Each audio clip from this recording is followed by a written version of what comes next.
Hello everyone, welcome to the economics class. I am Suma, lecturer of Commerce Department, Gopalswamy PU College, Mysore.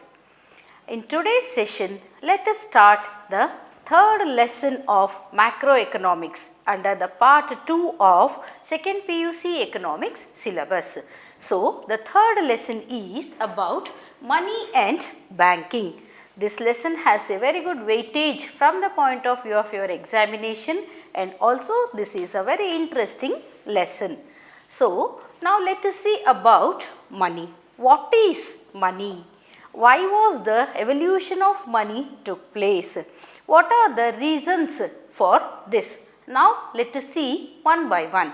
So, before money was introduced in this world for transaction, we were not having the mediation of one such instrument called money, because earlier the practice was to exchange the commodity for commodity, and this exchange of commodity for commodity was known as barter system. You all have studied in your previous classes, that is the exchange of goods for goods is known as barter system.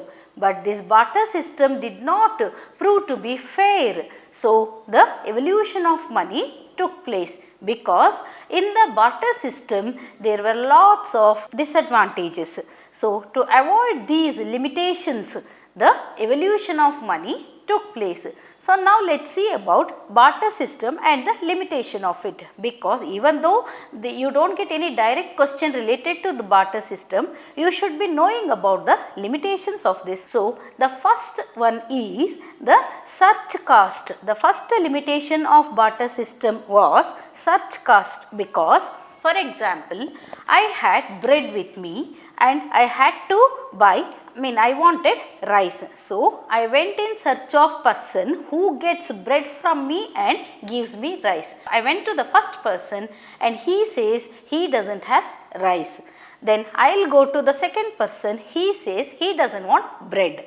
So, and if I keep like that only waiting for somebody who will give me rice or who will buy bread from me, then the deterioration of bread will take place and it will become waste.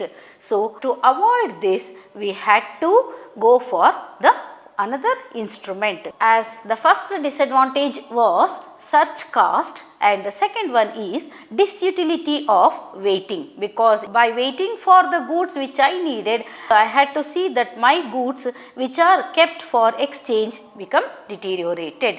And again there was one more limitation, that is uneven exchange of the value of the goods that were being done. For example, I had scooter and I wanted to exchange it with car, and the car's value is double than scooter's value. So, then I cannot buy only 2 tires of the car, I can't buy only half of the car. So, again there was a mismatch here too. So, therefore, to avoid all these disadvantages, the evolution of money took place. So, now you can see that today we are transacting with e-money system, that is electronic money system. But prior to this, what were all the types of money that we have all seen? Let us see. The first one is commodity money, that is goods to goods exchange. Second one is metallic money. Copper coins, silver coins and gold coins were in circulation prior to the introduction of paper money.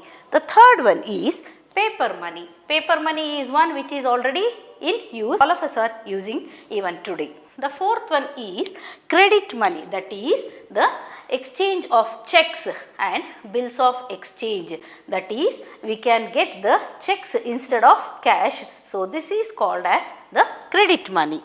Fifth one is plastic money, that is the ATM card, debit cards, credit cards, all these are the plastic monies that were of recent introduction to this world. After that, we have the e-money, electronic money transfer, that is like after ATM was introduced, Paytm situation has come. Today we are all transacting with the Paytm, that is e-money. E-money was introduced and today most of the transaction is being done through this e-money only, electronic transfer of money through RTGS, NEFT, etc. So now let us see about the definition of money. What is the definition of money? Money is one which is generally accepted as, the money is one instrument you can say that is generally accepted as medium of exchange, measure of value, standard of deferred payments and store of value. So now let us see about one by one. Money is one such thing which is generally accepted as, first one is medium of exchange, that is today money is one medium through which I can either purchase the goods or I can sell the goods. So this is known as the medium of exchange. So it is a common medium of exchange and it is the official legal tender, because in India we are having rupee as our official legal tender which is recognized by Government of India, and that is one which acts as the medium of exchange. The second one is measure of value. I can measure the value of any product with this one common instrument called money. That is, we can measure the value of 1000 pots, or we can measure the value of 1 kilo of jaggery, we can measure the value of 8 liters of oil. So like this, the measure of value has been exchanged through this instrument and that is known as money. The third one is standard of deferred payments. Deferred means future. Now we can buy the goods today and I can issue a check for future payment, or I can say them that I will pay in the next week. So credit transactions are also taking place because it acts as the standard of deferred payments. For future payments also money can be used. So the fourth one is store of value. I can store the value of any goods in the form of money, because if I am selling, if I am trading with plastic chairs, then I have to store these plastic chairs in a godown which are worth of 4000 rupees. Instead, these 4000 rupees, only 2000 rupees, 2 notes, easily I can store and I can keep and preserve it. So this acts as the store of value also. So now let us discuss about the functions of money, because money plays a very important role and this is also a very important question from the point of view of your examination. So money is a key factor which is the driving force in the day-to-day transaction. Without money you cannot imagine the life of a businessman or a trader or even a common layman. So therefore money will be there. Whenever you step out of house, you need to get petrol for your vehicle, so you need money, and you have to have food in the afternoon, and for that you need to have money, and at the evening also while returning you need to buy something for the family, for any vegetables or you need money. So from morning till evening there is a great need for money, and therefore money is the common medium of transaction around the world. So now let us see about the divisions of functions of money. There are two divisions or categories.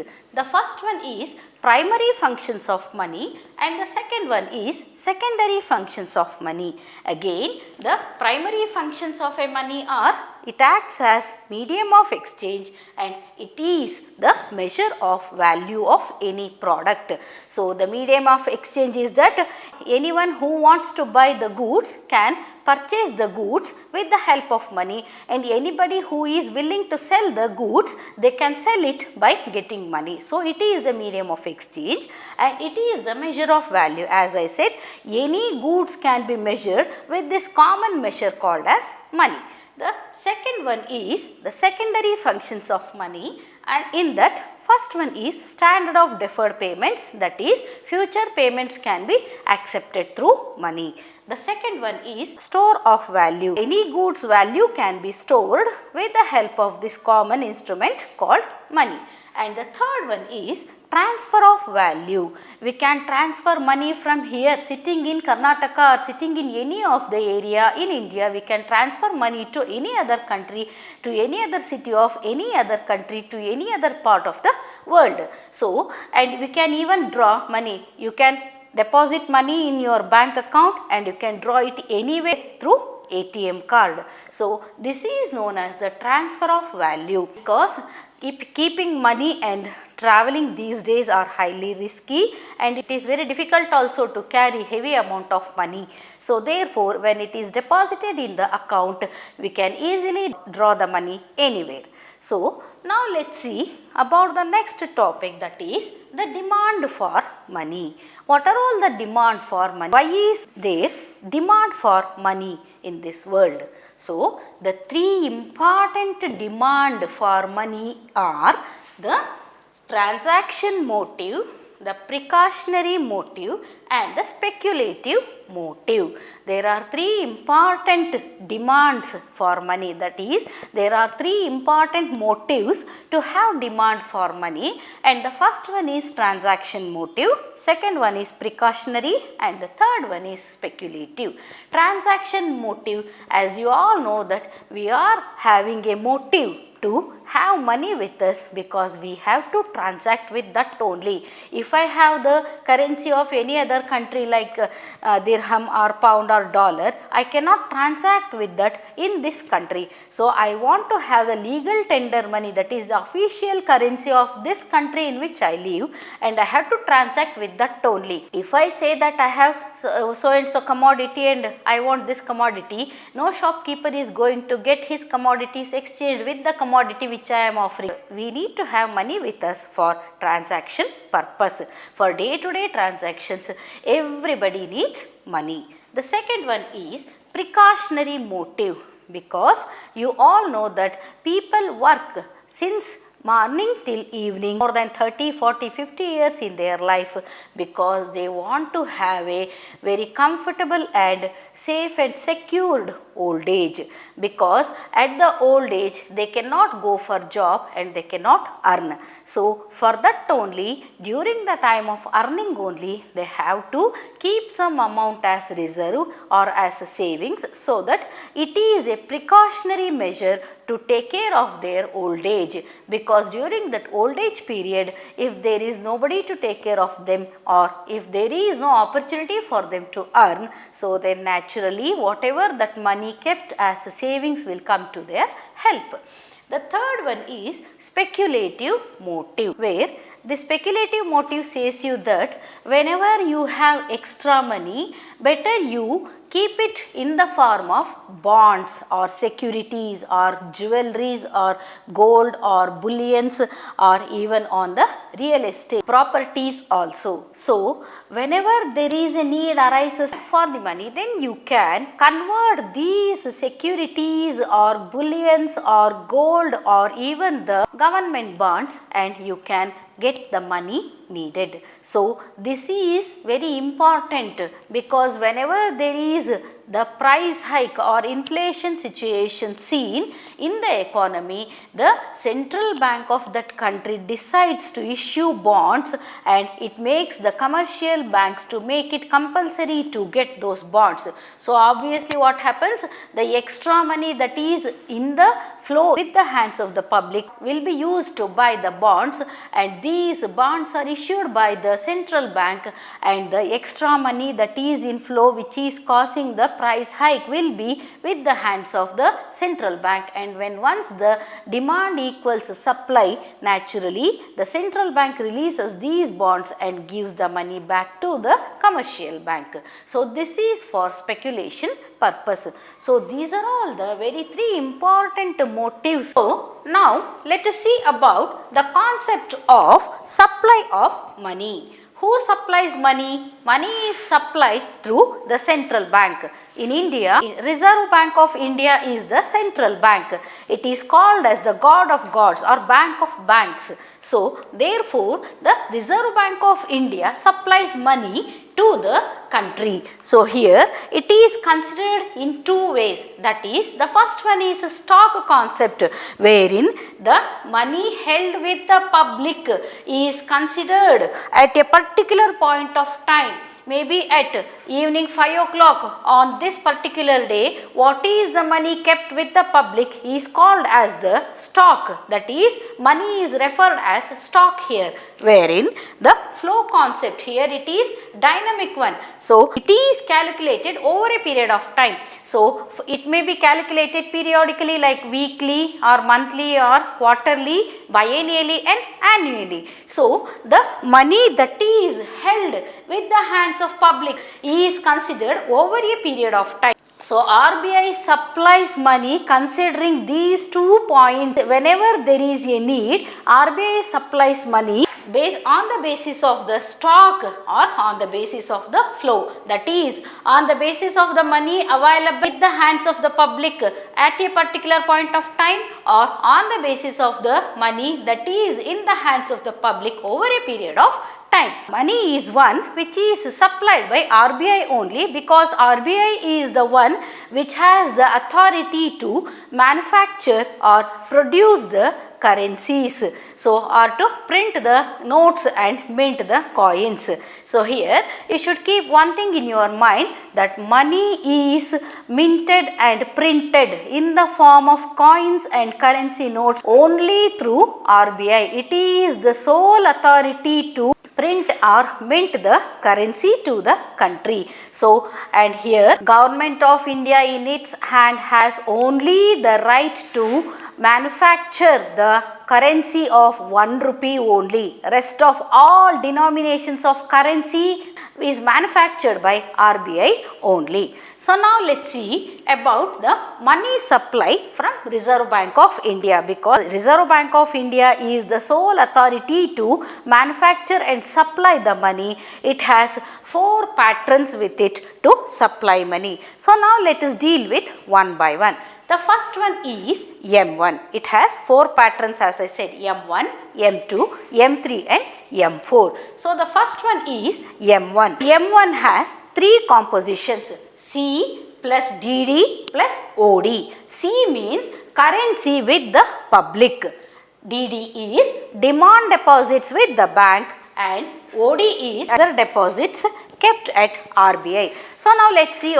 What is C? C is the currency which is in the hands of public, that is in the hands of public in flow, that is in transaction. So that is C. Second one is demand deposits kept at the bank. So people keep the money which is extra for them, they keep it in the banks, and they are called as demand deposits, because whenever there is a demand for them, they can go to the bank in which they have kept the deposits and they can withdraw the money. The third one is other deposits kept at RBI. Other agencies keep money in RBI only. RBI will not take the currency deposits from the public directly, but institutions and commercial banks and scheduled banks and even the UNICEF or UNESCO can keep money in the RBI. So all these are the deposits which are considered as M1. So when it is M1, it should come to your mind that it has 3 compositions: C currency, DD demand deposits with bank,